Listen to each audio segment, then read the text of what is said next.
নমস্কার, শুভ সকাল। আজ 16ই ডিসেম্বর মঙ্গলবার। পঞ্জিকা অনুসারে আজ অঘ্রাণ কৃষ্ণা দ্বাদশী তিথি। আজ পালিত হচ্ছে ধনু সংক্রান্তি। বৃশ্চিক রাশি ছেড়ে আজ ধনু রাশিতে গোচর করছে সূর্য।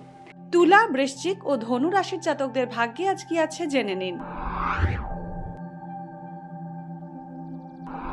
তুলা রাশি, অনিয়মিত খাওয়া দাওয়ার কারণে আজ শারীরিক সমস্যা হতে পারে। শৌখিন দ্রব্য কিনতে বাধা পেতে পারেন। সরকারি চাকরির প্রবেশিকা পরীক্ষায় সফল হওয়ার সম্ভাবনা রয়েছে। পুরনো বন্ধুদের উপকার পেতে পারেন। চর্মরোগের প্রকোপ বাড়বে। বৃশ্চিক রাশি, ভ্রমণে বিপদের আশঙ্কা রয়েছে। বন্ধুর কারণে সমস্যায় পড়তে পারেন। প্রেমের সম্পর্ক নষ্ট হওয়ার সম্ভাবনা রয়েছে। ঝুঁকিবহুল কাজ থেকে বিরত থাকুন। ধর্মীয় কাজে মনোনিবেশ করতে পারবেন। বহুদিনের প্রচেষ্টায় কর্মক্ষেত্রে স্থানান্তরে যেতে পারেন।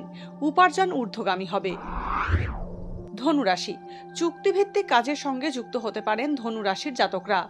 মানসিক দ্বিধাদ্বন্দ্ব কাটিয়ে ফেললে সাফল্য পাবেন। কোনো প্রভাবশালী ব্যক্তির সহায়তা পেতে পারেন। বিবেচনাহীন মন্তব্যে শত্রুতা বাড়বে। সকলকে বিশ্বাস করলে ঠকতে পারেন।